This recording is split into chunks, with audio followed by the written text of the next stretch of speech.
নমস্কার, আমি শ্রী মনোজ আর আপনাদের জানাই জ্যোতিষচর্চা চ্যানেলে স্বাগত।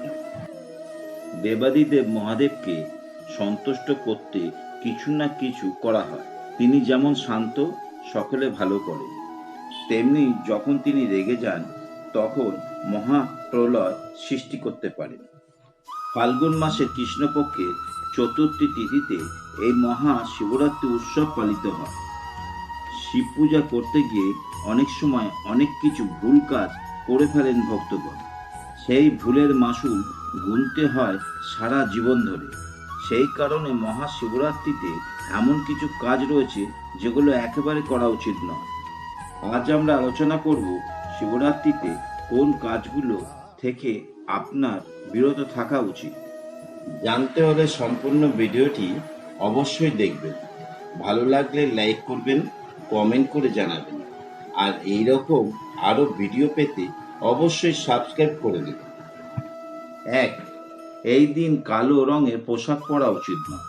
কালো রং অশুভ বলে ধরা হয়, আর সেই অশুভ লক্ষণে আপনি কখনোই কোনো কিছু মঙ্গল কর্ম করতে পারবেন না। 2. যদি আপনি এই দিনে উপবাস না করতে পারেন, যদি না থাকেন উপসে, তাহলে স্নান করার আগে কিছু খাওয়া যাবে না। যদি কিছু খেতে হয় তাহলে স্নান করে শুদ্ধ হয়ে তবেই খাবেন। 3.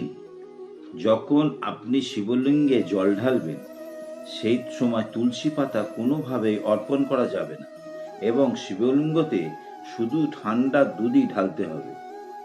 4.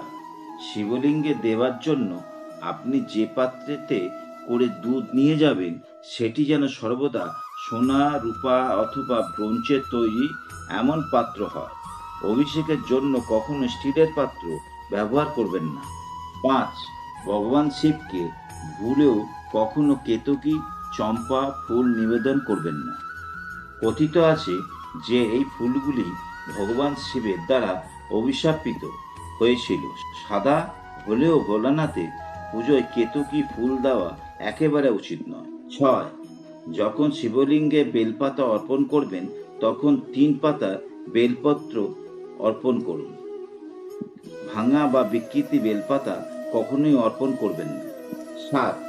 শিবলিঙ্গে কখনোই সিঁদুরের তিলক লাগাতে যাবেন না। মহাশিবরাত্রিতে দেবাদিদেব মহাদেবকে খুশি করতে চন্দনের টিকা ব্যবহার করতে পারেন। 8. শিবরাত্রির দিন শিবলিঙ্গে ভুল করেও নারকেলের জল ঢালবেন না।